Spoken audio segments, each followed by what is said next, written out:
En esta oportunidad trataremos el tema fósforo y azufre en la fertilidad de los suelos.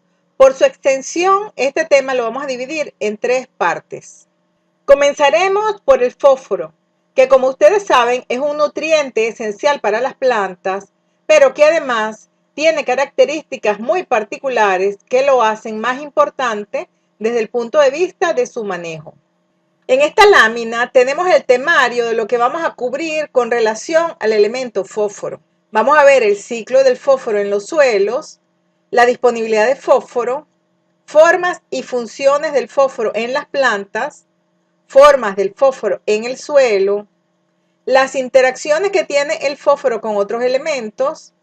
Vamos a hablar de fijación y factores que afectan esa fijación, las fuentes de fósforo, la eficiencia de utilización, el efecto residual de la fertilización y la determinación del fósforo en el suelo. Acá tenemos el ciclo del fósforo de una forma muy esquemática. En estos óvalos verdes tenemos las diferentes formas, cada una de las cuales tiene diferente disponibilidad. En los rectángulos azules, las formas de entrada del elemento al sistema, tanto orgánicas como inorgánicas. En las figuras rojas, la posibilidad de pérdidas y las flechas indican los procesos en los que está involucrado el elemento. Las plantas generalmente toman el fósforo en su forma inorgánica como ion ortofosfato, HPO4 con dos valencias negativas y H2PO4 con una valencia negativa, aunque también puede tomar algunas formas de fósforo orgánico.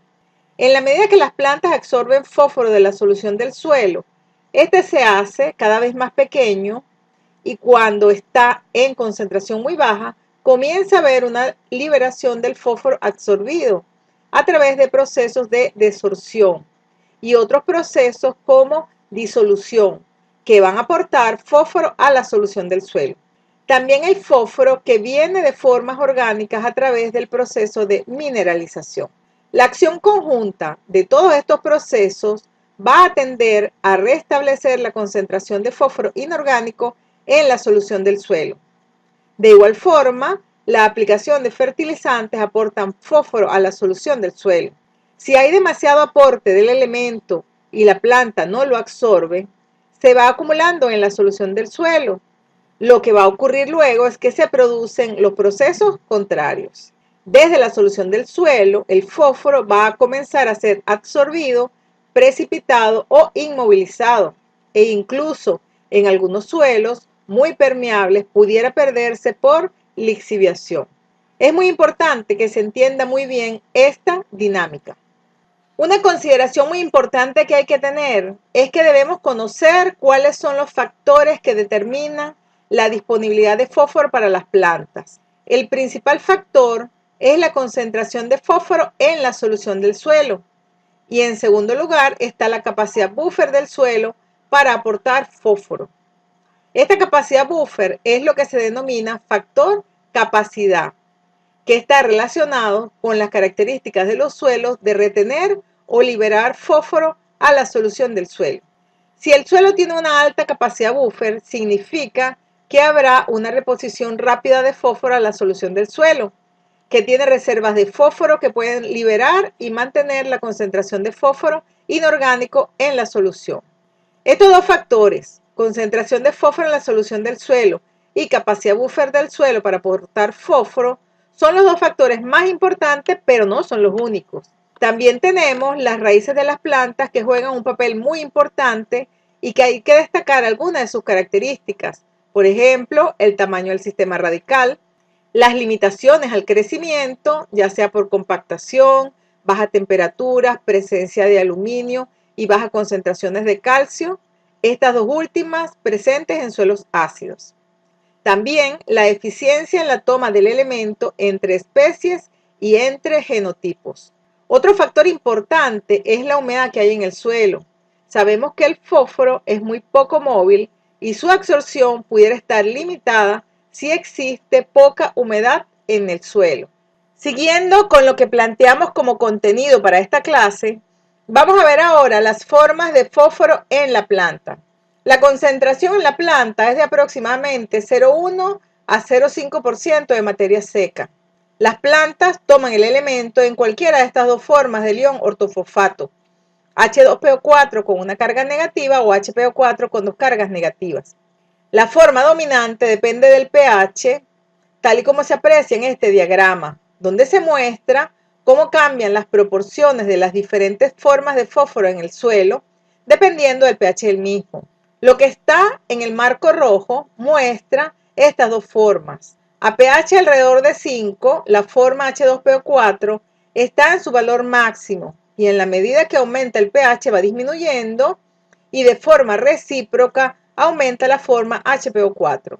De tal forma que en suelos alcalinos tiende a predominar la forma HPO4 y en suelos ácidos la forma H2PO4. Como les comenté anteriormente, se ha demostrado también que el fósforo puede ser tomado por la planta de algunas formas orgánicas. Vamos a ver ahora cuáles son las funciones del fósforo en la planta. Una de las principales está relacionada con las reacciones de energía de la planta. Forma parte del ADP y del ATP y a través de los procesos de fosforilación liberan fósforo y liberan energía. Otra función importante está relacionada con la fotosíntesis. Es componente de fosfolípidos, que a su vez son componentes de las membranas celulares, y también de fosfoproteínas, fosfoazúcares y coenzimas. También forma parte de los ácidos nucleicos, ADN y ARN. Participa en el transporte de nutrientes, promueve la maduración de las plantas, aumenta la resistencia de las plantas a patógenos y contribuye al desarrollo de las raíces. En resumen, el fósforo es muy importante en reacciones que tienen que ver con la transferencia y almacenamiento de energía, con la transmisión de información genética, con el transporte de nutrientes y participa como coenzima en reacciones bioquímicas. Las deficiencias de fósforo pueden tener unas repercusiones muy fuertes en el desarrollo de las plantas, en la producción de biomasa o en el rendimiento. Los síntomas característicos son la disminución del crecimiento y número de hojas, la disminución del crecimiento del tallo, a su vez la disminución del crecimiento de la raíz, disminuye el uso de carbohidratos mientras continúa su producción por fotosíntesis y eso hace que se produzcan coloraciones verde oscura o púrpura. Y también cuando hay deficiencia de fósforo se transporta hacia las zonas meristemáticas y los síntomas se presentan en las hojas viejas. Esto quiere decir que el fósforo es un elemento móvil dentro de la planta. En esta foto tenemos algunas plantas con deficiencia de fósforo. En las dos superiores se aprecian coloraciones rojizas en las hojas viejas de tomate y maíz, ya que el elemento es móvil en la planta. En la parte inferior se compara cómo se afecta el crecimiento por deficiencia de fósforo, se acortan los entrenudos en el caso de caña de azúcar y disminuye el tamaño y llenado del grano en maíz. Es muy importante que entendamos cuáles son las formas de fósforo en el suelo. Tenemos el fósforo orgánico y el fósforo inorgánico. El fósforo orgánico es la principal fuente y está constituida por los residuos vegetales y animales que se adicionan al suelo, mientras que el fósforo inorgánico se presenta en la forma del ion ortofosfato y desde el punto de vista edafológico interesa clasificarlo de acuerdo a su disponibilidad para las plantas en disponible inmediatamente, disponible fácilmente, de baja disponibilidad y de muy baja disponibilidad. Vamos a hablar primero del fósforo inorgánico. Como se observa en este esquema, por un lado tenemos el fósforo en la solución del suelo, que es el que está accesible y disponible inmediatamente para las plantas. Tenemos otra forma, que es el fósforo que está absorbido superficialmente y aunque no está en solución, tiene una alta accesibilidad. Estas dos formas están en equilibrio, por tanto, al bajar la concentración de fósforo en la solución del suelo, hay una reposición del mismo a partir del fósforo absorbido superficialmente. Y recíprocamente, cuando las concentraciones del fósforo son muy altas en la solución, el equilibrio tiende hacia el absorbido superficialmente. Estas dos formas no son las únicas. Hay otra tercera forma que corresponde a aquel fósforo que está más fuertemente absorbido y que por tanto tiene una menor posibilidad de extracción y baja accesibilidad para las plantas.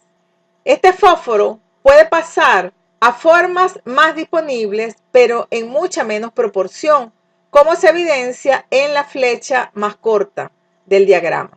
Finalmente, tenemos el fósforo que está en diferentes formas, ya sea precipitado, formando parte de minerales o fuertemente enlazado. Pero lo común de estas formas es que tienen una muy baja capacidad de extracción y muy baja accesibilidad para las plantas. Al igual que la fracción anterior, puede pasar a formas más accesibles, pero en una menor proporción. Todos estos compartimentos están conectados y el fósforo puede cambiar su disponibilidad según las condiciones del suelo, los cultivos y el manejo. Las dos primeras formas son las que normalmente se determinan a través de los análisis de suelo. Independientemente de la metodología de extracción que se use, con los análisis químicos se está determinando estas dos fuentes, ya que son las más disponibles. Por eso, hablemos de fósforo disponible y no asimilable, como se denomina erradamente. Hay que tener muy en mente este esquema, porque esto es lo que realmente pasa en los suelos. Vamos a hablar ahora del fósforo en la solución. Este es el más importante con relación a su disponibilidad para las plantas. Presenta una concentración promedio de alrededor de 0,05 miligramos por litro. Es poco móvil en el suelo y la principal forma de absorción es por difusión. Entre el 80 y 99% se absorbe por este mecanismo que opera a distancias más cortas. Se absorbe muy poco por flujo de masas debido a su baja movilidad. Vamos a ver ahora un ejemplo real de qué representa esta cantidad en el suelo. Tenemos acá un perfil con 3 horizontes de 3 espesores diferentes y de 3 texturas. El total de agua disponible en ese perfil está calculado que son 80 milímetros de agua disponible. Esto sería la solución del suelo. Eso representa unos 800 metros cúbicos por hectárea. Si asumimos una concentración promedio de fósforo en la solución de 0,05 miligramos por litro y calculamos cuánto habría en los 800 metros cúbicos y llevamos también los miligramos a kilogramos, resulta que tendríamos 0,04 kilogramos por hectárea de fósforo, o lo que es lo mismo, 40 gramos de fósforo por hectárea. Si suponemos ahora que un cultivo usa unos 40 centímetros de agua en su ciclo, en esa cantidad estarían disueltos, según el cálculo anterior, 0,2 kilogramos por hectárea de fósforo, lo que sabemos que es una cantidad muy inferior a lo que requieren los cultivos, que lo hemos conseguido en la literatura. Ahora, ¿cómo hace un cultivo para tomar entre 20 y 40 kilogramos por hectárea de fósforo durante el ciclo?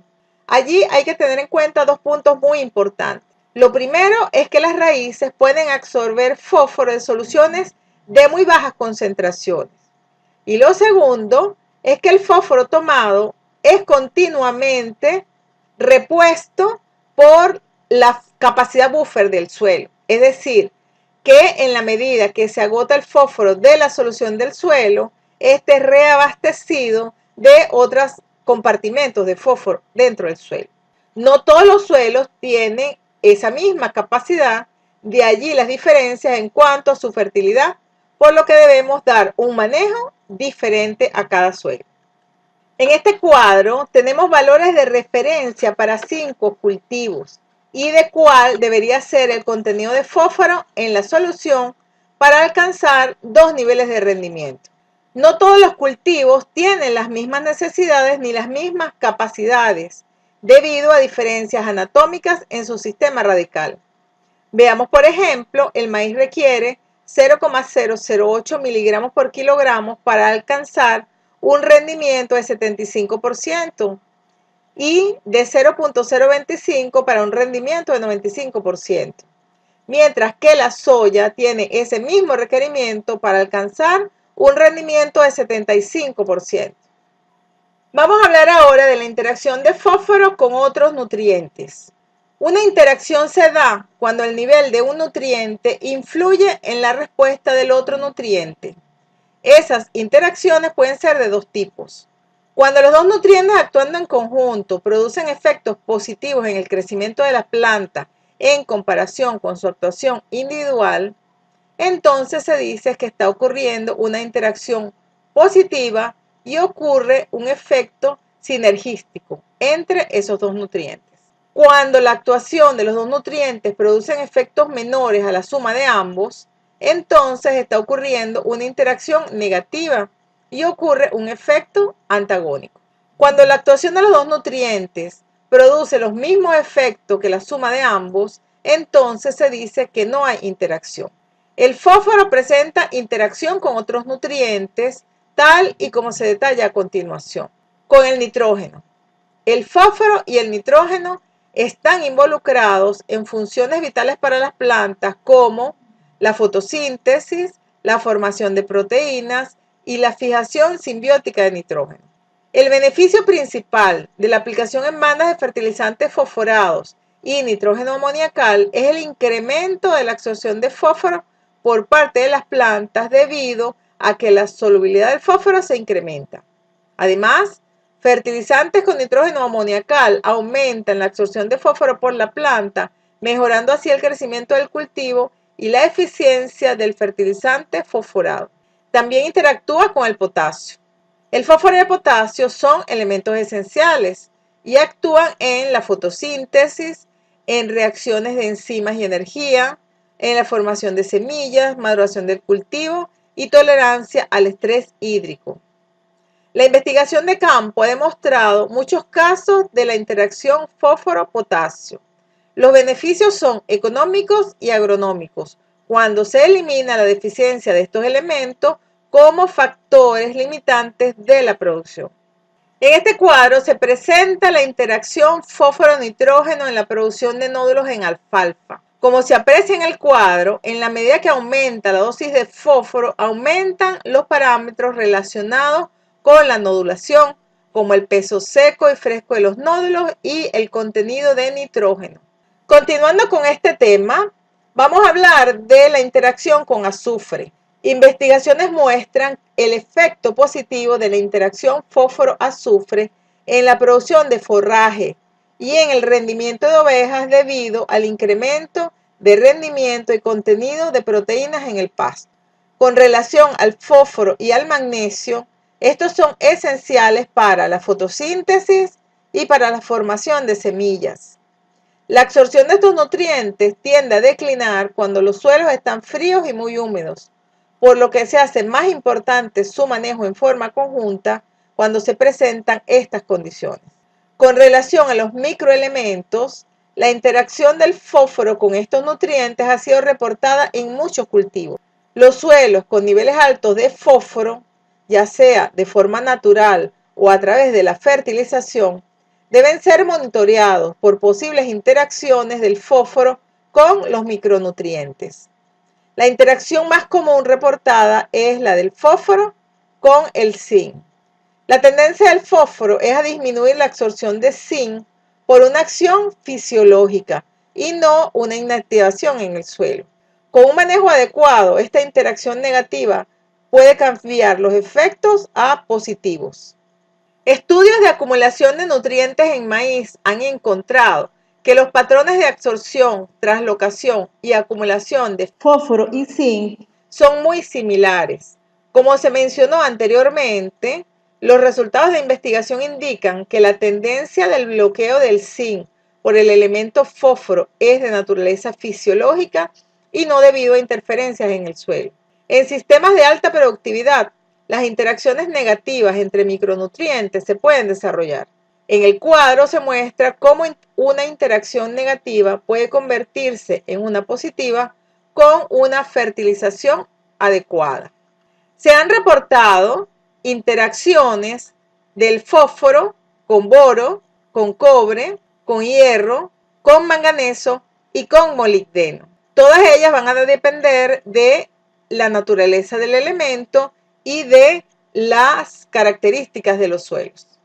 Luego que el fósforo inorgánico es aplicado al suelo, ya sea como fertilizante o proveniente de la descomposición de los residuos orgánicos y pasa a la solución del suelo, este puede ser retenido, que es lo que comúnmente se llama fijación.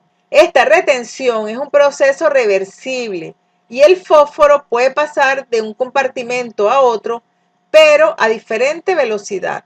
Esta retención implica reacciones de absorción-desorción que están controladas por las cantidades de fósforo en la solución del suelo y que ocurren generalmente cuando las concentraciones son bajas. Por otro lado, reacciones de precipitación-solubilización que están controladas por la solubilidad del compuesto de fosfato que tenga la fase sólida menos soluble.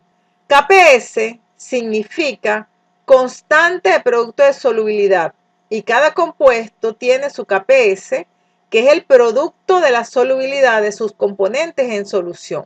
Este valor va a condicionar que haya precipitación si es mayor o una solubilización si es menor. Vamos a hablar ahora de lo que es la fijación y su relación con el pH.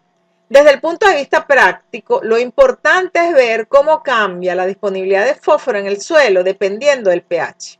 En la figura vemos qué es lo que pasa en el suelo con el fósforo. Por un lado, en suelos ácidos que tengan pH menor de 5,5, está la forma de fosfatos de hierro y aluminio insolubles y la absorción a óxidos y arcillas, provocando una alta retención, como se puede apreciar en el eje de las Y's. En el otro extremo, cuando tenemos suelos de pH alto, entre 7 y 8, se forman fosfatos de calcio y se presenta una absorción a los carbonatos de calcio. Es en este punto intermedio, de 6 a 7 de pH, donde se presenta la mayor disponibilidad de fósforo, ya que los procesos que se mencionaron anteriormente están operando al mínimo. Resumiendo, ¿cómo están los fosfatos en el suelo? En suelos ácidos, la dinámica del fósforo está determinada por diferentes compuestos de hierro y aluminio, los cuales pueden estar presentes en formas de sesquióxidos, hidróxidos, formas cristalinas y amorfas. Estas últimas son las que tienen mayor capacidad de absorción o sorción de fósforo. Y en el otro extremo, en los suelos alcalinos y calcáreos, la dinámica del fósforo está determinada por los compuestos de calcio. Vamos a hablar ahora de la solubilidad de los fosfatos en el suelo. Esta figura, que se ve un poco complicada, es un diagrama de solubilidad, donde están todos los compuestos de fósforo, representados por sus siglas en inglés, por ejemplo, DCDP, es fosfato de calcio dihidratado, y cómo estos compuestos o la solubilidad de estos compuestos varía en función del pH, que es lo que vemos acá en el eje de las X. A la izquierda tenemos los fosfatos de aluminio y fosfatos de hierro. Si vemos lo que pasa con el fosfato de hierro, como en esta reacción, cuando sube el pH, es decir, que nos vamos de izquierda a derecha, va bajando la concentración del ion hidrógeno y la reacción se dirige hacia la solubilización del fosfato de hierro, a la formación de hidróxido de hierro y a la liberación del fósforo. Y esto es lo que se ve en el diagrama. En la medida que sube el pH, la solubilidad del fosfato de hierro aumenta y hay más fósforo en el medio. Esto mismo es lo que pasa con los fosfatos de aluminio. Pero el caso contrario es lo que ocurre en los fosfatos de calcio. A medida que sube el pH, las concentraciones de fosfato van a disminuir. Los fosfatos de calcio se disuelven en medio ácido. Por eso, a medida que el pH baja, si vamos de derecha a izquierda, las concentraciones de fósforo en solución aumentan. Si vemos en forma conjunta qué es lo que está pasando con todos estos minerales en la solución del suelo, vemos que alrededor de pH 6.5 es donde se alcanza la concentración más alta de fosfato en la solución del suelo, si no se fertiliza, por supuesto. Esta concentración es de 10 a la menos 3,2 molar, ya que ocurre un aporte de estas fuentes de fosfato de hierro y aluminio y al mismo tiempo se junta con el punto de mayor solubilidad de los fosfatos de calcio. Si el pH aumenta a un valor alrededor de 7,8, vuelve a subir la disponibilidad de fosfatos y esto ocurre porque a este pH empieza a precipitar el carbonato de calcio, como se ve en estas ecuaciones en la parte superior. Cuando hay una menor concentración de calcio, la reacción se dirige de izquierda a derecha y hay liberación del ion ortofosfato. Esta figura nos ilustra el proceso de sorción. Se usa el término sorción, que es más genérico, que puede incluir varios procesos. El primero es la adsorción con D, que es un proceso que ocurre en las superficies y el fosfato es retenido en forma reversible por reacciones con otros compuestos. Pero este fosfato también puede penetrar a otros componentes y a este proceso de adsorción interna se le llama absorción con B. Generalmente asociamos el término de absorción con B a un proceso que realiza la planta, pero aquí no hablamos de eso. En este caso de fosfato, él puede ir difundiendo o penetrando dentro de estos compuestos retenedores que hay en el suelo y queda retenido de forma interna. Esto nos lleva a la siguiente pregunta. ¿Cómo es que el fosfato es absorbido en suelos ácidos? En esta figura tenemos unos diagramas de lo que ocurre. En la primera tenemos un óxido de aluminio hidratado muy común en suelos ácidos. En este compuesto de aluminio, el fosfato reacciona intercambiándose por un oxidrilo y forma este compuesto que ustedes ven en el medio. Este fosfato está absorbido por una especie de intercambio de ligando, pero es lábil. Lo que puede pasar es que se deshidrate, entonces forma una estructura que se llama bidentada, que es esta que está encerrada en el círculo. Y el fósforo en esas condiciones es menos móvil y se considera no lábil. Igual ocurre para el óxido de hierro.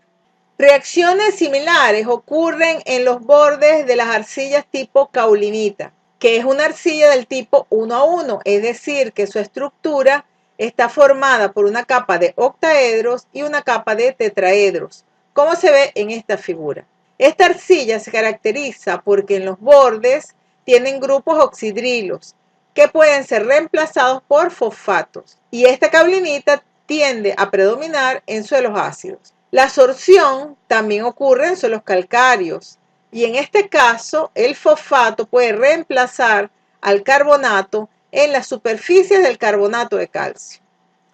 Similar a lo que vimos anteriormente, pero en lugar de reemplazar a los oxidrilos, se reemplaza al carbonato en las superficies del carbonato de calcio. Estamos viendo que la fijación de fósforo en el suelo es importante. Se puede considerar que es inevitable y que varía según las características del suelo. Puede variar el tamaño de los diferentes compartimientos, pero una parte del fósforo va a estar fijado. Veamos ahora cuáles son los factores que influyen en la fijación de fósforo. Tenemos el tipo de minerales presentes, el pH del suelo, el efecto de los cationes y de los aniones, el grado de saturación con fósforo, el contenido y tipo de materia orgánica, el tiempo para que ocurran las reacciones, las temperaturas del suelo, si el suelo se maneja con inundación, como es el caso de los suelos que se usan para arroz, y el manejo de la fertilización fosforada. Todos estos factores los vamos a ir analizando a continuación. En el caso de los minerales presentes en el suelo, los óxidos de hierro y aluminio son críticos.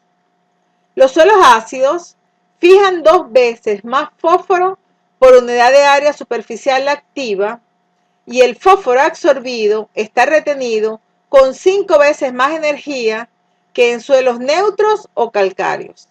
Esto indica que en suelos meteorizados y ácidos, muy comunes en condiciones tropicales, este problema de la fijación es mucho más grave. En la figura vemos varios tipos de suelos y el que vemos representados con el cuadrito es un molisol, que a pesar de que tiene un alto contenido de arcilla, más del 70%, fija poco fósforo. En el otro extremo tenemos los andisoles, que son suelos derivados de cenizas volcánicas, representados en este caso por los círculos, y los oxisoles, suelos ácidos muy evolucionados, en este caso representados por el triángulo invertido. Fíjense que para un mismo contenido de arcilla, la fijación es más alta en los andosoles y en los oxisoles si los comparamos con el molisol. Estos compuestos pueden estar en los suelos de diferentes formas. Pueden estar como partículas, pero lo más común es que estén como películas sobre las partículas o sobre los compuestos amorfos. Otro factor importante es el tipo y contenido de arcilla. Cuanto más arcilla tiene el suelo, mayor será la absorción.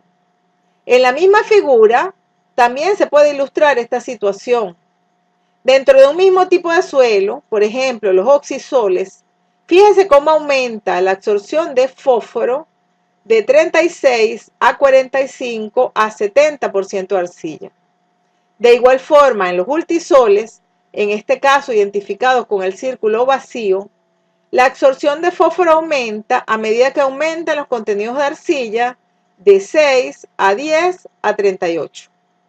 Entonces, es sistemático que en la medida que aumenta el contenido de arcilla dentro de un mismo suelo, aumenta la absorción o fijación de fósforo.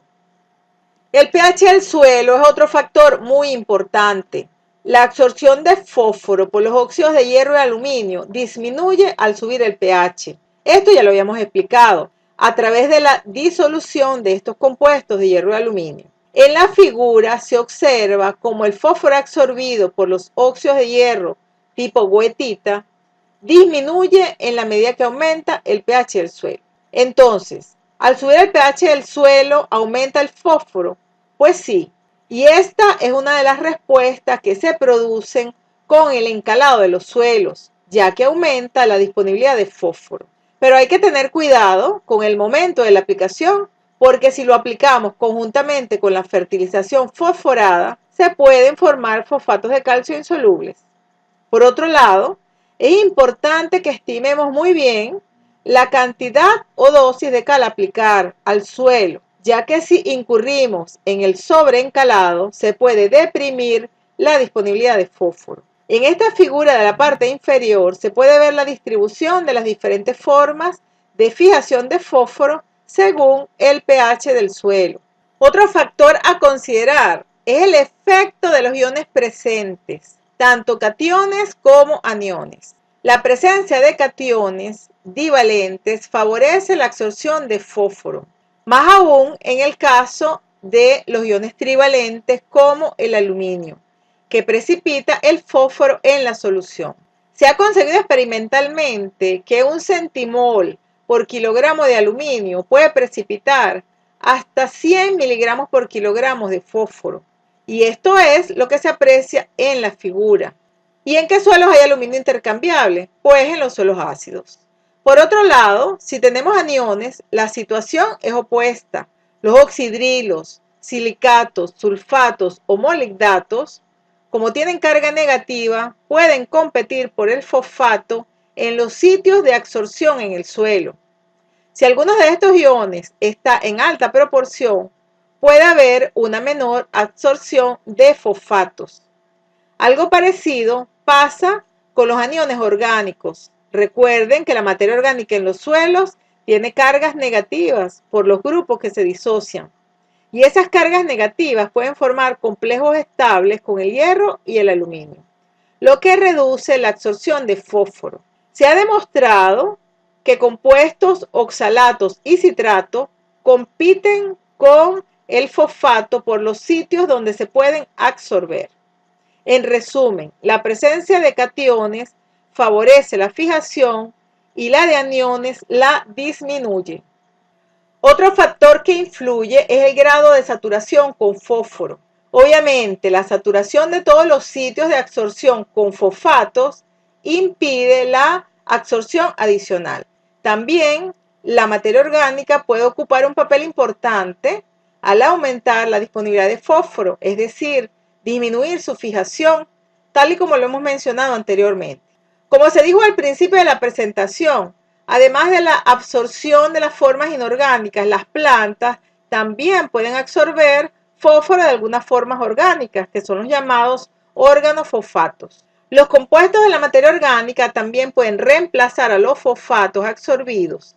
Este fosfato pasa a la solución y por tanto va a estar disponible para las plantas. La materia orgánica puede formar un recubrimiento de los óxidos de hierro y aluminio, lo que impide la reacción de los óxidos con los fosfatos en el suelo, disminuyendo así su fijación. Además, en la materia orgánica hay fósforo orgánico que puede estar disponible a través de la mineralización de la misma. Hay otro aspecto importante y es que los compuestos con fósforo orgánico son móviles a mayor profundidad que los de fósforo inorgánico. Esto es importante dada la baja movilidad del elemento. Otro factor de los que mencionamos que tiene influencia sobre la fijación de fósforo es el tiempo que transcurre.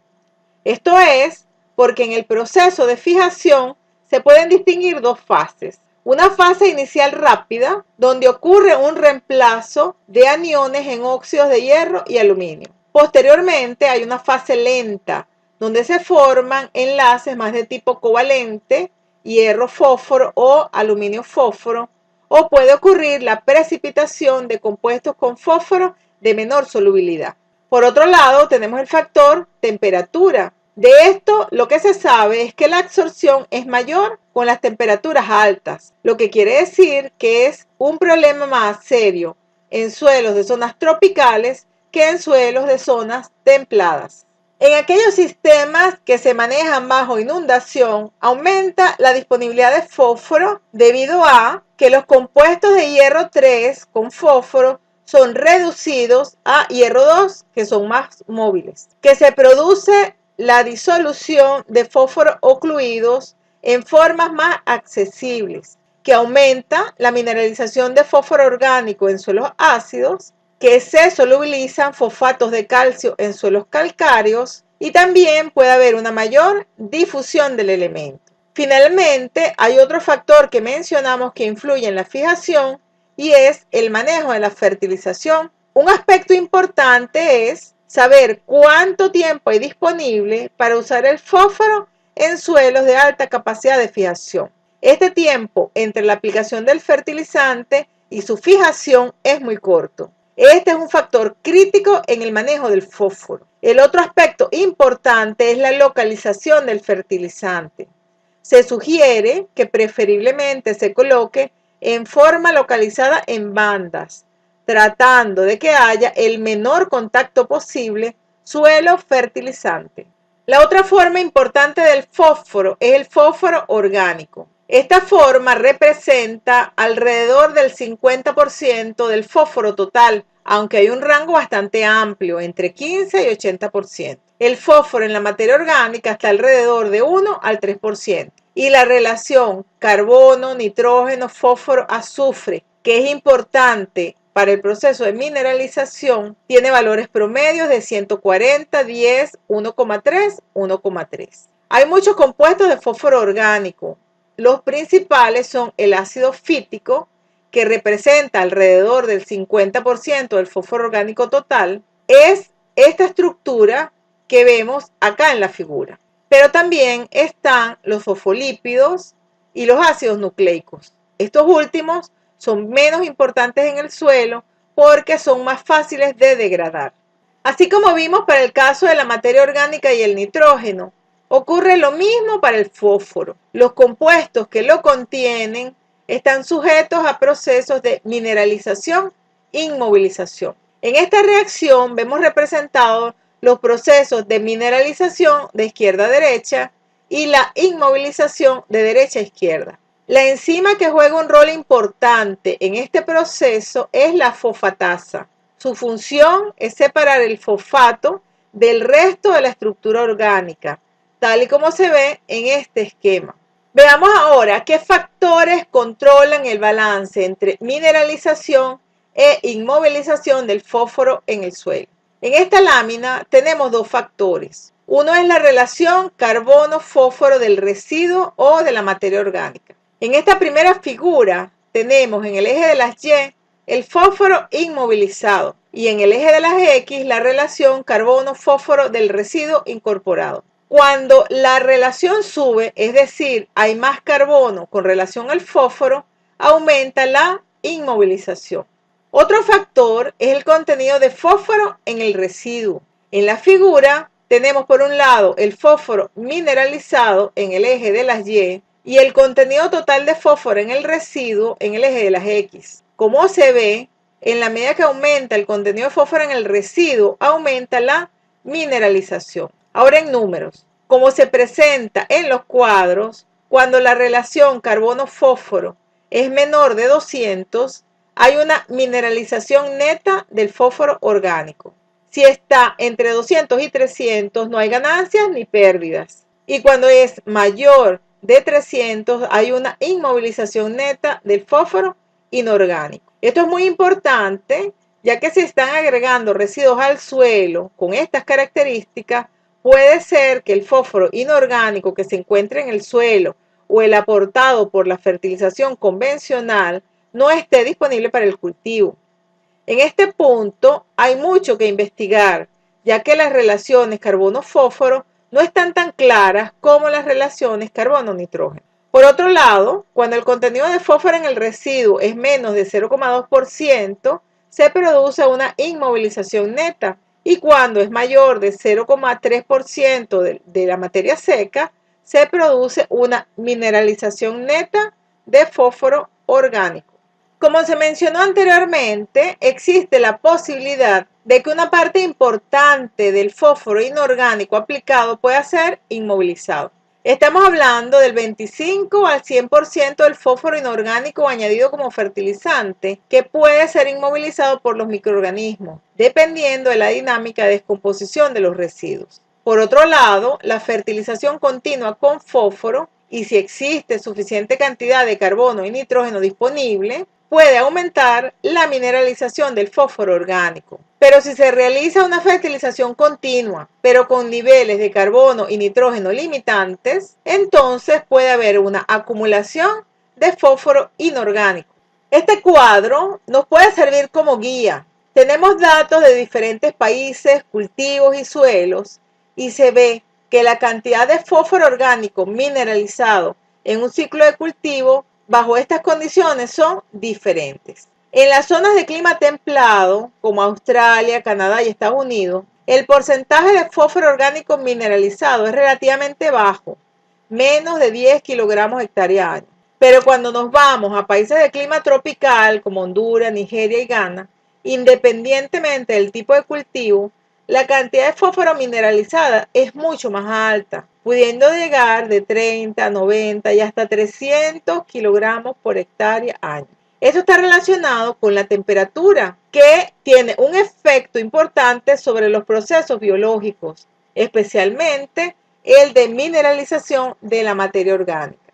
A su vez, la mineralización de la materia orgánica y del fósforo orgánico tiene una variación temporal durante el ciclo de cultivo. En la figura tenemos dos sitios donde se aprecia la variación dentro del ciclo. Vamos a hablar ahora de otro tema, que son las fuentes de fósforo orgánicas, que se pueden usar para proveer fósforo a los cultivos. Especialmente vamos a hablar de los estiércoles, que son las fuentes más comunes y que se han usado desde tiempos inmemoriales. Lo importante en este punto es que la composición de los estiércoles no es fija, sino que depende de la especie animal involucrado, del tiempo, del manejo, entre otros. En este cuadro se muestra el contenido de fósforo total e inorgánico en diferentes estiércoles, expresado como porcentaje de la materia seca. Tenemos estiércoles de diferentes orígenes, de porcino, ganado de carne, ganado de leche, aves y caballos. La composición no es fija. Esto es importante porque muchas veces se hace una aplicación de cantidades similares a los cultivos sin tomar en cuenta cuál es el origen. Lo que no es correcto, porque puede haber diferencias muy importantes en las concentraciones, tal y como se aprecia acá en el cuadro. Tomando en cuenta la diversidad biológica del suelo, Las lombrices pueden tener un efecto importante en el fósforo, ya que pueden consumir de 100 a 500 toneladas de suelo por hectárea año y a través de este proceso pueden promover la redistribución de fósforo en el perfil.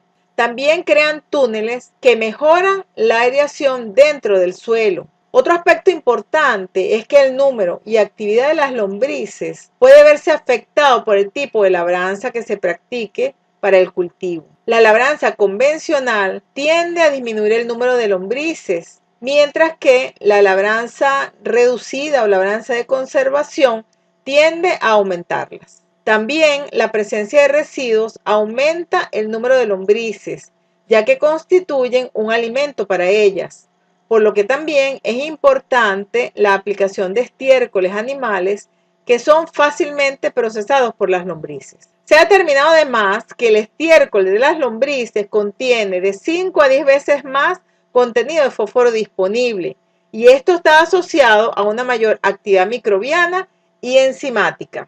El uso de los microorganismos en las prácticas de fertilización se ha popularizado últimamente y tiene un efecto sobre la disponibilidad de fósforo para las plantas. Hay microorganismos solubilizadores de fósforo de los géneros Bacillus sp, Penicillium vilae y Penicillium radicum, que ya está a nivel comercial y que solubilizan minerales fosforados nativos e introducidos, al liberar ácidos orgánicos, agentes quelatantes y fitohormonas que promueven el crecimiento de las raíces. Otros microorganismos son las micorrizas, especialmente las vesiculares arbusculares, que aumentan la disponibilidad de fósforo en el suelo a través de alguno de estos procesos en forma aislada o conjunta. Uno es la exploración física, ya que las hifas de las micorrizas aumentan la superficie de exploración porque son más finas, más alargadas y más numerosas. Además, estas hifas liberan sustancias en la rizósfera que solubilizan o hacen más disponibles los fosfatos para las raíces. Las respuestas a las micorrizas no son siempre iguales. En general, hay mayor respuestas en cultivos con raíces gruesas a las cuales se les dificulta la exploración del suelo y específicamente en suelos fijadores de fósforo. Con esto vamos a terminar esta primera parte del tema fósforo y azufre en la fertilidad de los suelos. Muchas gracias por su atención.